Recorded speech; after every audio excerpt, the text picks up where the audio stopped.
welcome to Life with Steph. I am Steph. So today we're going to be going over another Thanksgiving murder that happened. So let's just get right into it. So we're going to be talking about the murders of Joel and Lisa Guy. So Joel Sr. was actually a pipeline engineering designer, and his wife Lisa was a human resources accounts payable administrator. So the couple altogether had 4 kids. So together they had Joel Michael Guy Jr. and then Joel Sr. had 3 daughters from a previous marriage. So Joel Jr. had never really worked and pretty much just depended on his parents to make it by. He did graduate school and then he attended 1 semester at George Washington University, and then he attended Louisiana State University just up until 2016 before everything happened, and there he was enrolled in a program to become a plastic surgeon. And his parents were actually planning to retire. They had sold their home and they had plans to move somewhere else. And so the last event that the whole family attended together was actually Thanksgiving, November 24th, 2016. So it was both of the parents and all 4 of the children. So on November 26th, 2016, Joel Jr. attacked Joel Sr. in Joel Sr.'s home on their 2nd floor in their gym. And while all this was happening, Lisa was actually out of the house and she was out like grocery shopping. So it was just 2 men at home. And so Joel Jr. attacked his father with a knife. Now, at this scene, there was a lot of evidence that there was a struggle, from blinds being torn to blood being found on walls and corners. And they even found the Bowflex machine in their gym had actually been overturned. Then Joel Sr.'s clothes were actually cut off of his body and then just left near where he was killed. And then they also found 2 large knives, and then they found a pack of his cigarettes, all blood covered, just laying on top of his clothes. So later on that day, Lisa gets back home from grocery shopping. She enters her home and leaves her groceries by the entrance, and she proceeds to go upstairs. And when she went upstairs, she was attacked by her son with a knife, and then they also found that 9 of her ribs had been fractured. Her clothes were also cut from her body and left just near where she had been killed. Having killed his parents, though, wasn't enough. That wasn't the end of it. At this point, once they were both dead, Joel Jr.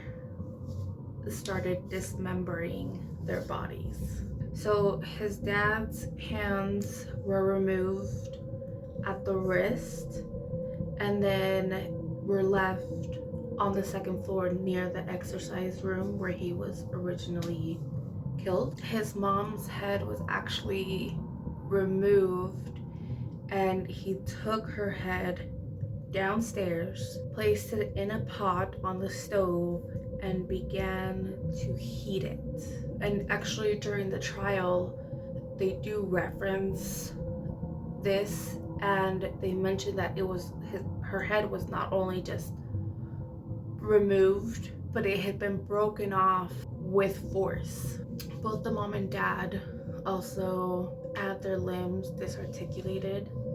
So the dad started from the waist down, and the mom's was at the knees. Then their limbs and torsos were placed in bins that Joel Jr. had previously filled with chemicals, an attempt to dissolve the body parts. And both bodies had a large cut that had been made to them so that the chemicals would get into the bodies quicker. So after his first assault, which was Joel Jr. attacking Joel Sr., Joel Jr. did suffer some cuts, and so it was actually found on video that at 3:30 p.m. that day, he had gone to Walmart to purchase bandages and ointments, things like that, to treat his wounds. Then on Sunday, he ended up driving back to Baton Rouge, where he was staying because he was in college, and he had his wounds treated at the student clinic there. So it was actually Lisa's boss that called the police because Lisa hadn't shown up for work and she got worried, so she called the police and asked them to do a welfare check. So when they arrived, it seemed quiet, seemed pretty empty. The house had been for sale though, but what they soon discovered was that the lock from the front door didn't have a real estate lock on it, and so they actually determined that the lock from the back door had been switched out with the lock on the front door. So looking through the door, they could see the groceries that Lisa had showed up with that day. They were still by the door, and because the locks didn't fit, the back door lock didn't really fit on the front door lock, it did leave a little bit of a hole around. So through the hole, they could sense heat coming from the house, but also there was a strange smell coming from inside the house. And so how they actually ended up gaining access to the house was using the garage door opener from one of the cars. So the first thing that they discover when they gain access to the house through the garage is they come across a table that has their wallets, the mother and father's wallets, and a sledgehammer sitting on top of the table. Then they find another table that had guns on it. Then they discovered the stove. So the stove still had the pot, and the contents in the pot were just boiling. Then at the bottom of the stairs, again, they saw the groceries, and then they began to make their way upstairs. And as they were making their way upstairs, they could hear a dog barking. So they looked down the hallway, and when they did, that's when they discovered Joel Sr.'s hands on the floor, and then they discovered the dismembered corpses that were in the bins with the chemical solution in the bathroom. So a few of the things that they found upstairs were sewer line cleaner, a bag of baking soda, drain cleaner, muriatic acid, drain opener, lye, hydrogen peroxide, bleach, and a bleach sprayer. They also discovered a note that was sitting on top of an open suitcase, and the note contained information with the name and address of an Ace hardware store located in Louisiana. So because of all the toxic fluids that were used, they had to use biohazard equipment and the whole hazmat team, all of that.